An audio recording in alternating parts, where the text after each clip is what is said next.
Governor state bank جمیل Ahmad FPCCI کی تقریب سے خطاب کر رہے ہیں۔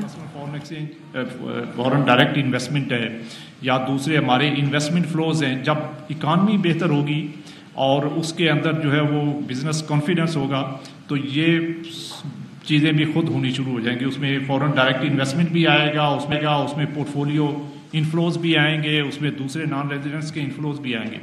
لیکن ہم نے 2 سال پہلے دیکھا ہے کہ جب ہمارا اکانومی کے اندر پرابلمس تھے اور جب ہمارے balance of payment related problems تھے تو اس کے ساتھ پھر یہ فلوز بھی جو ہے وہ ڈرائی اپ ہو گئے تھے۔ اب جو ہے وہ یہ چیزیں بہتر ہوئی ہیں تو یہ آپ نے دیکھا ریمیٹنسز بھی آ رہے ہیں، اس میں آہستہ آہستہ جو FDI بھی پک اپ کر رہا ہے اور اس میں ہمارے پورٹ فولیو ریلیٹڈ جو وہ فلوز ہیں وہ اس میں بھی آگے چل کے انشاءاللہ بہتری آئے گی۔ اور بزنس کے پرسپیکٹو سے جو ایک آپ نے دیکھا کہ بڑا ایشو اس وقت ڈیویڈنڈ کی پیمنٹس تھا اور جو ہماری رائلٹی پیمنٹس ہیں، ایئر لائنس پیمنٹس ہیں، باقی چیزیں یہ بھی اس وقت سٹک اپ ہوئی تھی۔ تو ہم نے آپ کی جسٹ انفارمیشن کے لیے ہم اس کو یہ ڈیٹا بھی پبلش بھی کرتے رہتے ہیں کہ 2023 کے ایئر میں ہم نے ٹوٹل جو فورن جو انویسٹرز ہیں ان کو ڈیویڈنڈ پے کیا تھا 331 ملین۔ جو 2024 کے اندر ہم نے پیمنٹس کی ہے ڈیویڈنڈ اور پرافٹ ریپیٹریشن وہ $2.2 بلین ہے، 7 times more in 2024 as compared to what we have repatriated in 2023۔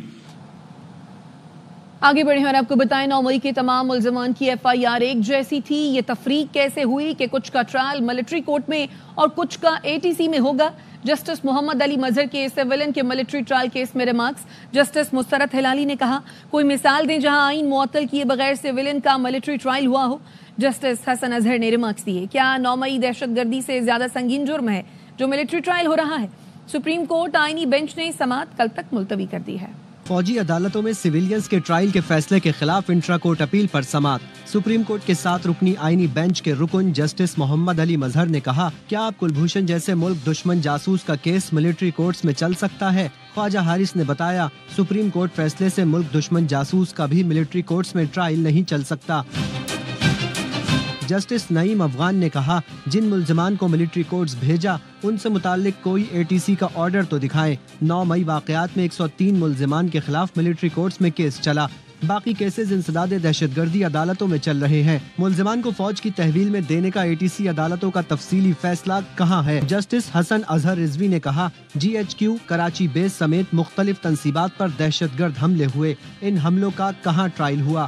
ایک آرمی چیف کا طیارہ ہائی جیک کرنے کی سازش کا کیس بنا تھا، وہ کیس عام عدالت میں چلا، ان سب کا ٹرائل عام عدالتوں میں چلا، تو 9 مئی والوں نے ایسا کیا کیا کہ ملٹری کورٹس جائیں؟ کیا 9 مئی دہشت گردی سے زیادہ سنگین جرم ہے جو ٹرائل فوجی عدالت میں ہو رہا ہے؟ جسٹس جمال مندوخیل نے کہا ATC سے ملزم بری ہو رہا ہے، اسے فوجی عدالت سے سزا ہو رہی ہے، کیا فوجی عدالتوں میں کوئی خاص ثبوت فراہم کیا جاتا ہے؟ انسداد دہشت گردی عدالتوں کو کیوں مضبوط نہیں بنایا جاتا؟ عدالتوں نے فیصلہ تو شواہد دیکھ کر ہی کرنا ہوتا ہے۔ ایڈیشنل ایڈوکیٹ جنرل پنجاب نے ملزمان کو قید تنہائی میں رکھنے سے متعلق رپورٹ سپریم کورٹ میں پیش کر دی۔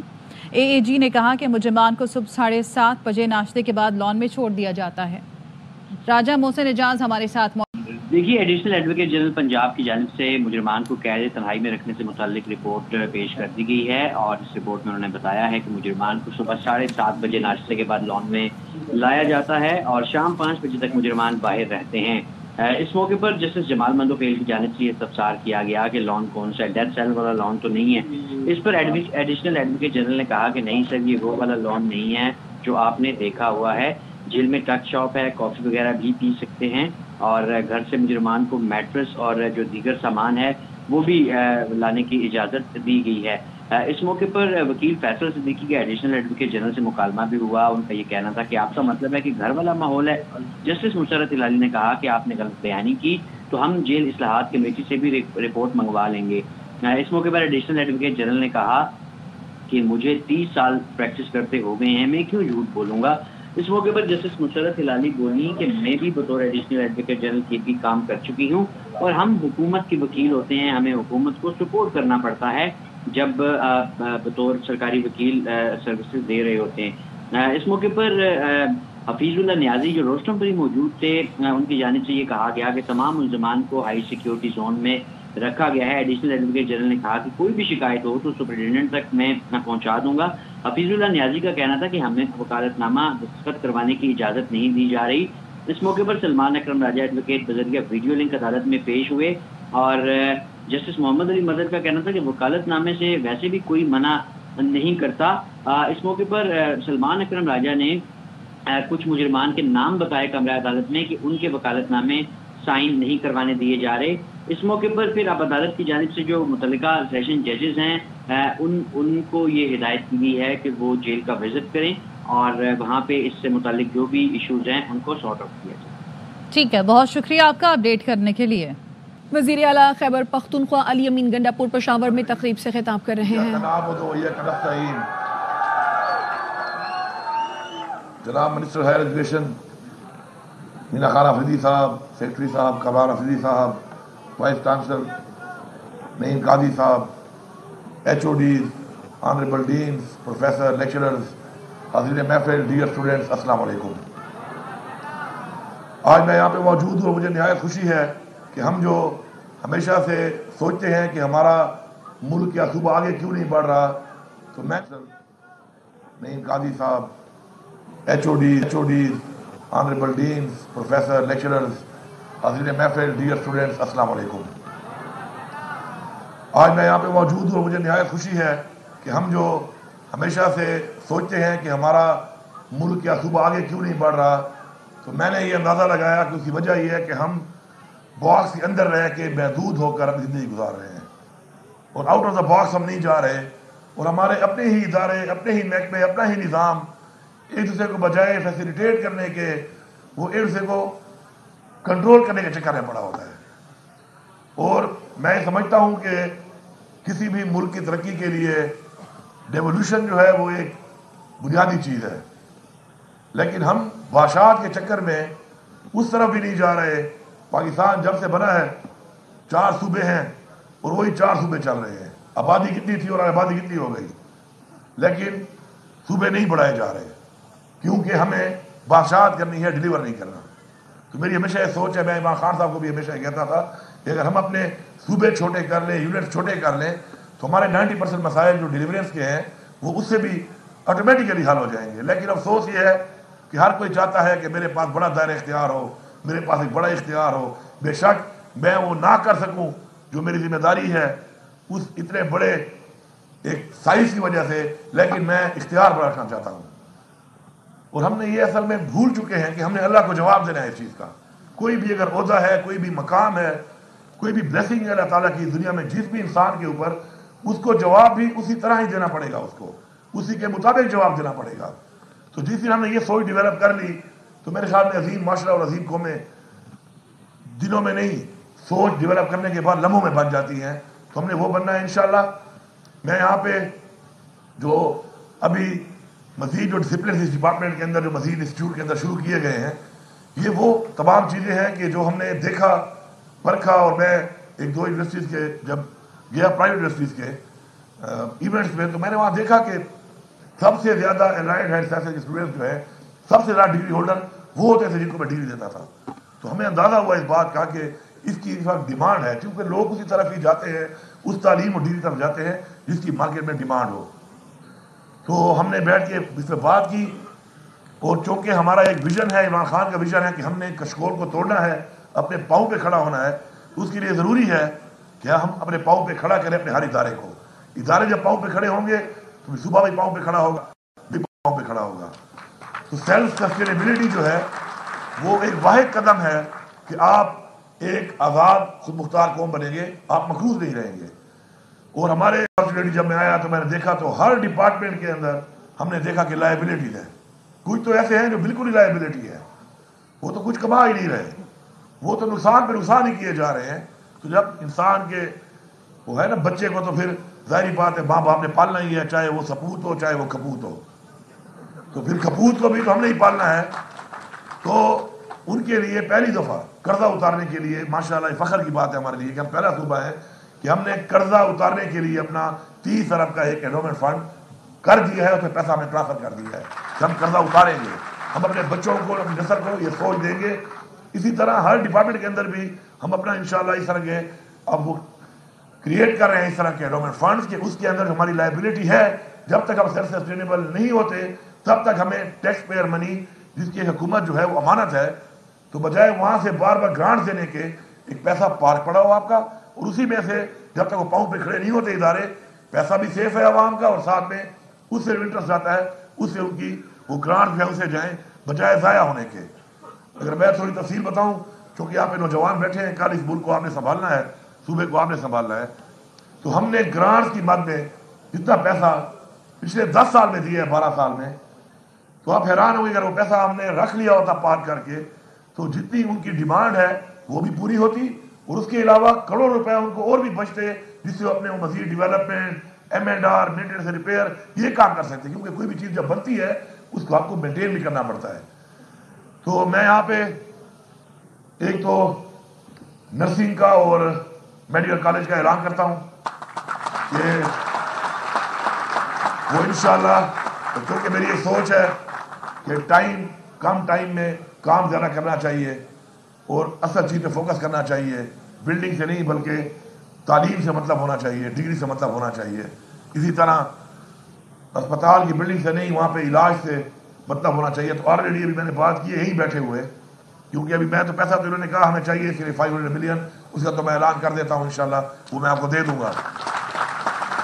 لیکن ساتھ ساتھ میں نے یہ کہا کہ یہ کب شروع ہوگا، کیونکہ بلڈنگ جب بننا شروع ہوتی ہے تو ہمارا ایک اور المیہ بھی ہے، وہ یہ ہے کہ ہمیں اتنا ایک خوف پہ ڈالا ہوا ہے اس نظام نے، اس وجہ سے ہم کام نہیں کر پا رہے۔ اب جب میرے پاس ایک یونیورسٹی ہے اور ایک پورا میں نے وائس چانسلر، اس کے لیے پھر ہمارا پرو وی سی ہوتا ہے، ڈین، اتنے لوگ ہوتے ہیں، ڈپارٹمنٹس ہوتے ہیں، ہائی گریڈ لوگ ہوتے ہیں، پھر بھی ایک نظام میں جب وہ چکری گھومتی ہے اور وہ سسٹم چلتا ہے تو سال لگ جاتے ہیں پروجیکٹس کے اندر۔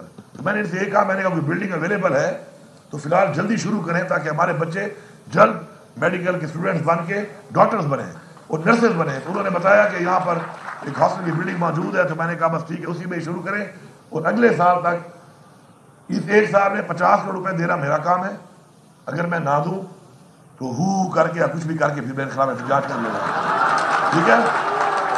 لیکن اگر میں وہ 50 کروڑ روپے دیتا ہوں آپ کو تو پھر اگر وہ کام نہیں ہوتا اور اگلے سال جب میڈیکل کے ایڈمیشن ہو یا نرسنگ کے ایڈمیشن ہو اور بچے ایڈمیشن کا نہ ہو تو پھر کہیں مجھے آپ پہ ہو نہ کرنا پڑے، کیونکہ پھر میں تو ہو نہیں کروں گا، میں تو پھر قلم چلاؤں گا نا پھر، ٹھیک ہے جی؟ تو اس میں جو ہے ہمیں آگے بڑھنے کے لیے یہ خوف کا بت توڑنا پڑے گا۔ جب میں غلط کام نہیں کر رہا تو میں کیوں ڈر رہا ہوں، اور مجھے اپنے ہی ادارے ڈرا کیوں رہے ہیں؟ کیا ادارے اس لیے بنائے گئے ہیں کہ یہ ہمیں ڈرائیں گے، ہمیں کام نہیں کرنے دیں گے؟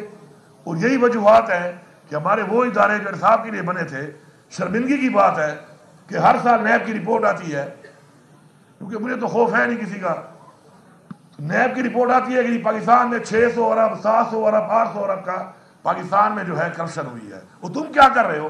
بانی پی ٹی آئی سے ہماری ملاقات نہیں کرائی جا رہی، کہا گیا ملاقات کرانا جیل مینول کا حصہ ہی نہیں۔ اپوزیشن لیڈر عمر ایوب نے حکومت پر تنقید کرتے ہوئے کہا حکومت اب اپنی ہی بات سے مکر رہی ہے، اگر یہ واقعی اختیار رکھتے ہیں تو بانی سے ملاقات کرائیں۔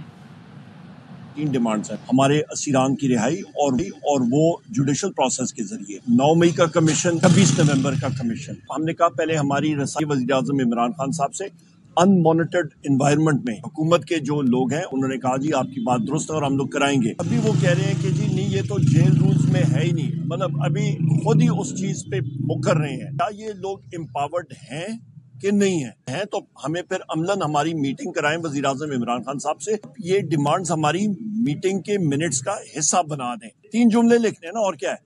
تو وہ وزیر اعظم عمران خان صاحب نے ہمیں اجازت دی ہے تو وہ ڈیمانڈز ریٹن میں ان کو مل جائیں گی۔ اس کے بعد کیا ہماری میٹنگ ہوگی وزیر اعظم عمران خان صاحب سے، اس کا جواب ہمیں دے دیں۔ پی ٹی آئی مذاکراتی کمیٹی کی بانی سے ملاقات کروانے کی کمٹمنٹ دے دی تھی تو پوری کرنی چاہیے تھی، البتہ کمیٹی کا کوئی رکن ملاقات کروانے کے لیے ذمہ دار نہیں۔ حکومتی مذاکراتی کمیٹی کے ترجمان سینیٹر عرفان صدیقی کی نجی ٹی وی سے گفتگو، کہا ہم جو وعدہ کرتے ہیں اسے عملی جامہ پہنانا چاہیے۔ رکن حکومتی مذاکراتی کمیٹی اعجاز الحق کہتے ہیں دونوں طرف سے بمباری بند ہونی چاہیے، مذاکرات سنجیدہ ماحول میں ہونے چاہیے، تبھی مثبت نتیجہ نکل سکتا ہے۔ یہ جو بمباری ہو رہی ہے نا دونوں طرف سے یہ بند ہونی چاہیے، مذاکرات کو ذرا سیریس ماحول میں ہونا چاہیے، دونوں طرف سے ذرا تھوڑا سا نرم رویہ اختیار کریں تاکہ یہ بات چیت آگے بڑھ سکے. چیت آگے بڑھے گی تو اس سے کوئی اچھے مثبت نتائج جو ہے وہ نکلیں گے. لیکن اگر آپ اس قسم کی ڈیمانڈ سامنے لے آئیں جو کہ قابل قبول نہ ہو, جس طرح جو ابھی بے مقصد پریس کانفرنس جو کی ہے پی ٹی آئی کے رہنماؤں نے, وہ کرنے کی کوئی ضرورت نہیں تھی, جس کا تاثر یہ گیا ہے کہ شاید وہ مذاکرات تیار نہیں ہے یا مذاکرات کرنا نہیں چاہ رہے. ویٹ کرنا چاہیے تھا. اگر 1 دن 2 دن بلکہ ہفتہ بھی لگ جاتا بانی پی ٹی آئی سے ملنے کا, تو کہیں گاڑی جو ہے وہ اسٹیشن کو چھوڑ کر جا نہیں رہی, وہ اسٹیشن پہ ہی کھڑی ہوئی. حکومت کے پاس اختیار نہیں ہے کہ ایگزیکٹو آرڈر کے ذریعے کو کیسز کو ختم کر دے. پی ٹی آئی رہنماؤں کا الزام ہے کہ حکومتی مذاکراتی کمیٹی جو ہے با اختیار نہیں ہے. اس پہ تو صرف یہی کہا جا سکتا ہے کہ پی ٹی آئی کی جو کمیٹی ہے وہ بھی با اختیار نہیں ہے. کوئی این آر او نہیں مانگ رہا, حکومت این آر او کی سیاست چھوڑ دے. پی ٹی آئی رہنما شوکت یوسفزئی کہتے ہیں بانی پی ٹی آئی کہیں نہیں جائیں گے, عدالتوں میں تمام مقدمات کا سامنا کر کے باہر آئیں گے. مذاکرات کے نام پر ڈھونگ رچایا جا رہا ہے. حکومت تحریک انصاف کے خلاف جتنے بھی جھوٹے بیانیہ بنا رہی ہے وہ سارے بیانیہ ان کے پٹ رہے ہیں. مسلم لیگ نون کی ہر قیادت ہے وہ صرف این آر او کر رہی ہے. این آر او کون مانگ رہا ہے؟ عمران خان تو کبھی این آر او نہیں مانگے. وہ نہ تو بنی گالا جائے گا, نہ وہ نتیہ گلی جائے گا, نہ ہی ملک سے باہر جائے گا, نہ ہی وہ بیماری کا بہانہ بنائے گا. مریم بی بی اور وزیر اعلیٰ شہباز شریف پی ٹی آئی کی کردار کشی کرتے ہیں, ان کے لیڈروں کی کردار کشی کرتے ہیں. ایک طرف مذاکرات کا ڈھونگ رچا رہے ہیں, دوسری طرف آپ مذاکراتی کمیٹی کو عمران خان سے ملاقات کی اجازت نہیں دے رہے ہیں. بتائیں کہ آپ کے پاس اختیار ہے کہ نہیں ہے. تیسری ملاقات ہونے والی ہے اور اس میں اب تک کوئی پیش رفت نہیں ہے, تو آپ کو پیش رفت دکھانی ہوگی. اگر اس میں پیش رفت نہیں ہوتی, اسپیشلی جوڈیشل کمیشن کے حوالے سے کوئی پیش رفت نہیں ہوتی تو مجھے مذاکرات خطرے میں لگتی. بشرا بی بی کی بیک ڈور میٹنگز ہوئی ہیں. 3 لوگ ہیں جو ڈیل کر رہے ہیں. پروگرام خبر میں محمد مالک کی بڑی خبر. محمد مالک نے بتایا بشرا بی بی کی اب تک 4 میٹنگز ہو چکی ہیں. ایک میٹنگ 26 دسمبر, دوسری 30 دسمبر, تیسری 1 اور چوتھی 5 جنوری کو ہوئی. مذاکرات ہو رہے ہیں وہ یہی ہو رہے ہیں, اس کے علاوہ کچھ نہیں چل رہا ہے. یہ ایک منظم پروپیگنڈا ہے جو بشرا بیوی کے خلاف کیا جا رہا ہے. اب انہیں علیحدہ رکھیں ان سارے معاملات میں سے. وہ ان کی زوجہ ہے, وہ کو ایکیوز ہے اس کیس کی, اس حوالے سے وہ اسلام آباد جاتی ہے اور پھر اس کے بعد وہ واپس پشاور آ جاتی ہیں. وہ وہاں پہ اسٹے بھی نہیں کرتی ہیں. میں مالک بھائی سے بھی ریکویسٹ کروں گا آپ ان کا نام لیں, ان لوگوں کا جو یہ بات کرتے ہیں, جو ڈیٹس دے رہے ہیں. وفاقی وزیر داخلہ محسن نقوی سے امریکی سفیر ڈونلڈ بلوم نے الوداعی ملاقات کی ہے. محسن نقوی نے پاک امریکہ تعلقات کے فروغ کے لیے امریکی سفیر ڈونلڈ بلوم کی خدمات کو سراہا اور ان کے لیے نیک خواہشات کا اظہار کیا. امریکی سفیر نے پاکستان میں حالیہ دہشت گردی کی مذمت کی. محسن نقوی نے کہا دہشت گردی عالمی مسئلہ ہے, عالمی برادری کو مل کر دہشت گردی کے خاتمے کے لیے لاہعمل بنانا ہوگا. کسی بھی غیر قانونی غیر ملکی کو پاکستان میں رہنے کی ہرگز اجازت نہیں دی جائے گی. کراچی کے علاقے نارتھ کراچی میں 7 سال کے سارم کو لاپتہ ہوئے 2 دن گزر گئے. ایس ایس پی سینٹرل کا کہنا ہے ہر پہلو سے تحقیقات جاری ہے. مزید جانتے ہیں نذیر شاہ سے جو اس وقت ایس ایس پی سینٹرل اور بچے کے والدین کے ساتھ مدرسے کے باہر موجود ہیں. دیکھیں 2 روز قبل نارتھ کراچی سیکٹر 5 کے علاقے سے 7 سالہ سارم مبینہ طور پر اغوا ہوا تھا. اس وقت ایس ایس پی سینٹرل اپنی ٹیم کے ہمراہ یہاں پر پہنچے ہیں. ہم اس کی تفتیش کر رہے ہیں, ہر اینگل سے سی سی ٹی وی وغیرہ کلیکٹ کر رہے ہیں, لیکن اس وقت جو ہے پتہ چلا کہ یہاں پہ لائٹ نہیں تھی جس کی وجہ سے اس میں ہمیں دشواری کا سامنا ہے. لیکن ہم اس پہ ابھی کام کر رہے ہیں انشاءاللہ اور مزید اینگل سے بھی اس کو دیکھ رہے ہیں. بچے کے والد اور والدہ بھی ہمارے ساتھ ہیں. والدہ سے ہم بات کریں گے. بچے 2:30 بجے اترے تھے دونوں نیچے, 3:30 یا 3:45 تک ان کی چھٹی ہوتی ہے. 3:45 بجے تک میرا ایک بیٹا واپس آیا. میں نے ان سے پوچھا بھائی کو کیوں نہیں لے کر آئیں گے, لیکن مما میں جو ہے نا بھاگ کر آ گیا. سارے وہاں سے میں 2 راستے ہیں یہاں سے, وہ الگ جگہ سے آئے, وہ الگ جگہ سے آئے. پھر میں اس کے بعد 4:05 یا 10 پہ میں نیچے اتری ہوں. میں نے سب جگہ دیکھا, سب چوکیدار سے پوچھا, سب جگہ نہیں تھا وہ. پھر میں نے اپنے شوہر کو 5 بجے بلایا. پھر یہ آئے. اس کے بعد سے بچے کی کوئی خبر, کوئی معلومات کچھ بھی نہیں ہے. کچھ نہیں پتا میرا بچہ کہاں ہے, کس حال میں ہے, کیسے, کچھ بھی نہیں پتا. جی میرا گھر یہیں پر ہی, میں 4th فلور پہ رہتا ہوں. ایک رانگ نمبر سے فون آ رہا تھا, بس بولے تصویر سینڈ, میں نے اپنے بچے کی تصویر سینڈ کر دی. بعد سے وہ فون ہی نہیں اٹھا رہا, بلاک لسٹ میں بھی ڈال دیا. بالکل دیکھیں یہ متاثرہ فیملی ہے, پولیس بھی یہاں پر موجود ہے. آپ دیکھ سکتے ہیں یہ ایک پروجیکٹ ہے جس میں کئی بلاکس ہیں اور یہیں پر مدرسہ ہے. یہیں پر بچہ تعلیم حاصل کرنے آتا تھا اپنے بھائی کے ساتھ, اور بچے کی مسنگ کی جو مبینہ اغوا کی کمپلین درج کر لی گئی اور مزید تحقیقات کا عمل جاری ہے. جی آئی سی سی کا وفد چیمپئنز ٹرافی کے انتظامات کا جائزہ لینے نیشنل اسٹیڈیم کراچی پہنچ گیا. پی سی بی آفیشلز تعمیراتی کام پر بریفنگ دے رہے ہیں. مزید جانتے ہیں اپنے نمائندے علی حسن سے. علی اپڈیٹ کیجیے گا. ICC کا وفد چیمپئنز ٹرافی کے انتظامات کا جائزہ لینے نیشنل اسٹیڈیم کراچی پہنچ گیا. PCB آفیشلز تعمیراتی کام پر بریفنگ دے رہے ہیں. اب تک کے لیے اتنا ہی. مزید خبروں اور اپڈیٹس کے لیے دیکھتے رہیے ARY نیوز.